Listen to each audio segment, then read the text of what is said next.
ముంబైలో పలు ప్రాంతాల్లో అకాల వర్షం ఈదురుగాలులు బీభత్సం సృష్టించడంతో ఒక భారీ హోర్డింగ్ కుప్పకూలిన ఘటనలో ప్రాణ నష్టం సంభవించిన సంగతి తెలిసిందే. ఈ ఘటనలో ego media private limited ad agency యజమాని భవేష్ బిండేపై కేసు నమోదైంది. అయితే అతడి గురించి పలు విషయాలు వెలుగులోకి వచ్చాయి.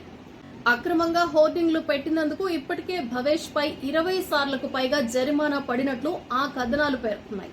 అలాగే ఈ ఏడాది ప్రారంభంలో అతడిపై ఒక అత్యాచారం కేసు కూడా నమోదైందని, అయితే ముందస్తు బెయిల్ పై ప్రస్తుతం బయట ఉన్నాడని, అది తప్పుడు కేసు అని అతడి తరపు న్యాయవాదులు వెల్లడించారు.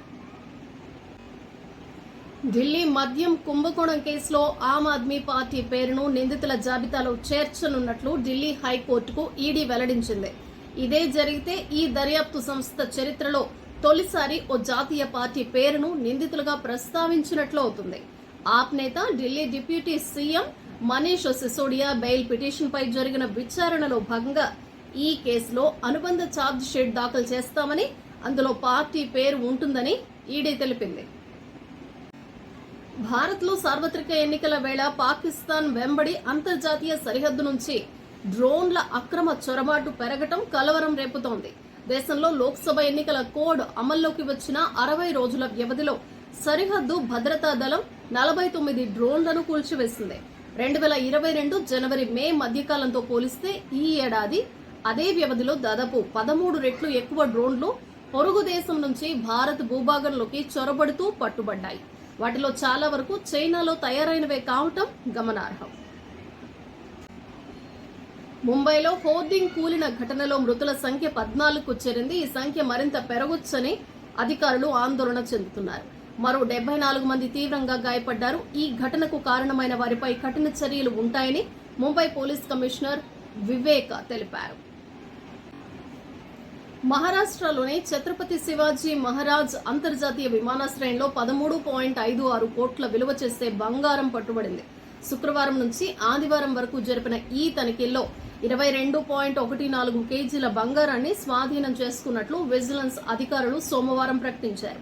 11 మందిని అరెస్టు చేసినట్లు వెల్లడించారు. వీరిపై 20 కేసులు నమోదు చేశారు. తెలంగాణలో రాగల 3 రోజుల పాటు కొన్ని జిల్లాల్లో తేలికపాటి నుంచి మోస్తరు వర్షాలు కురిసే అవకాశం ఉందని హైదరాబాద్ వాతావరణ కేంద్రం తెలిపింది. మంగళవారం, బుధవారం కొన్ని జిల్లాల్లో ఉరుములు, మెరుపులతో పాటు గంటకు 30 నుంచి 40 కిలోమీటర్ల వేగంతో ఈదురుగాలులు వీస్తాయని పేర్కొంది. గురువారం ఉరుములు, మెరుపులతో పాటు గంటకు 40 నుంచి 50 కిలోమీటర్ల వేగంతో ఈదురుగాలులతో కూడిన తేలికపాటి నుంచే మోస్తరు వర్షాలు కురిసే అవకాశం ఉందని వెల్లడించింది. ఢిల్లీ మద్యం కేసులో బారాసా ఎమ్మెల్సీ కవిత జ్యుడిషియల్ కస్టడీని మే 20 వరకు రౌస్ అవెన్యూ ప్రత్యేక కోర్టు పొడిగించింది. ఈడీ కేసులో రిమాండ్ ముగియటంతో కవితను మంగళవారం వీడియో కాన్ఫరెన్స్ ద్వారా తిహార్ జైలు నుంచి హాజరుపరిచారు. దర్యాప్తు కొనసాగుతున్నందున రిమాండ్ పొడిగించాలని ఈడీ అధికారులు కోర్టును కోరారు. దర్యాప్తు సంస్థ విజ్ఞప్తి మేరకు కస్టడీని ఈ నెల 20 వరకు పొడిగించింది. తెలంగాణలో జరిగిన లోక్సభ ఎన్నికల్లో తమ పార్టీ ఎక్కువ స్థానాల్లో విజయం సాధిస్తుందని భాజపా ఎంపీ లక్ష్మణ్ ధీమా వ్యక్తం చేశారు. మోడీపై ప్రజలు మరింత సానుకూలత పెరిగిందని, దేశాన్ని ముందుకు తీసుకెళ్లే సత్తా ఆయనకే ఉందని ప్రజలు నమ్ముతున్నారని చెప్పారు.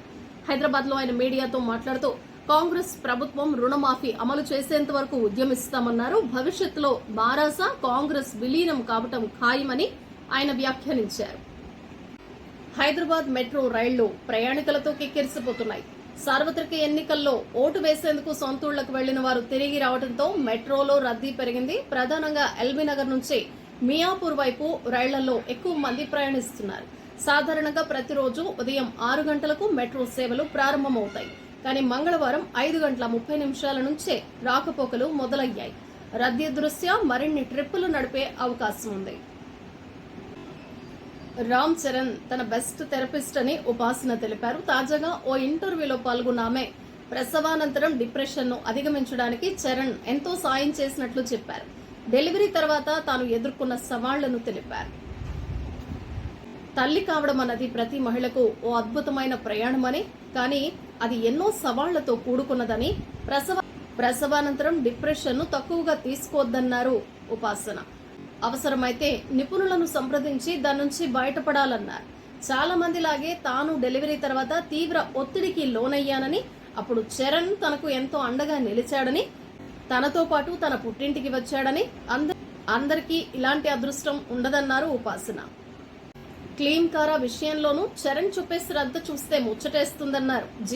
జీవితంలో తాను తల్లిగా ఎదుగుతున్న దశను చరణ్ మరింత సుసంపన్నం చేసినట్లు అనిపిస్తోందన్నారు. క్లీన్ కారా ఎన్నో విషయాల్లో తన తండ్రిని తలపిస్తుందన్నారు. తెలంగాణలో జరిగిన లోక్సభ ఎన్నికల్లో 9 నుంచి 13 ఎంపీ స్థానాలు గెలుస్తామని ముఖ్యమంత్రి రేవంత్ రెడ్డి ధీమా వ్యక్తం చేశారు. పోలింగ్ సరళిపై మంగళవారం ఆయన మీడియాతో మాట్లాడారు. సికింద్రాబాద్ గతం కంటే పోలింగ్ మెరుగైందని, కాంగ్రెస్ అభ్యర్థికి కనీసం 20,000 మెజారిటీ వస్తుందన్నారు. లోక్సభ ఎన్నికల్లో గ్రామీణ ప్రాంత ప్రజలు బారాసాకు మద్దతుగా నిలిచారని ఆ పార్టీ కార్యనిర్వాహక అధ్యక్షుడు కేటీఆర్ అన్నారు. రైతు భరోసా వేయనందుకు రైతులు కాంగ్రెస్ పై ఆగ్రహంతో ఉన్నారని తెలిపారు. సిరిసిల్లలో కేటీఆర్ మీడియాతో మాట్లాడారు. అనేక హామీలు ఇచ్చి ప్రజలను కాంగ్రెస్ ప్రభుత్వం మోసం చేసిందన్నారు. నెలకు 2,500 రూపాయలు ఇవ్వలేదని, కాంగ్రెస్ పై మహిళలు కోపంతో ఉన్నారన్నారు కేటీఆర్.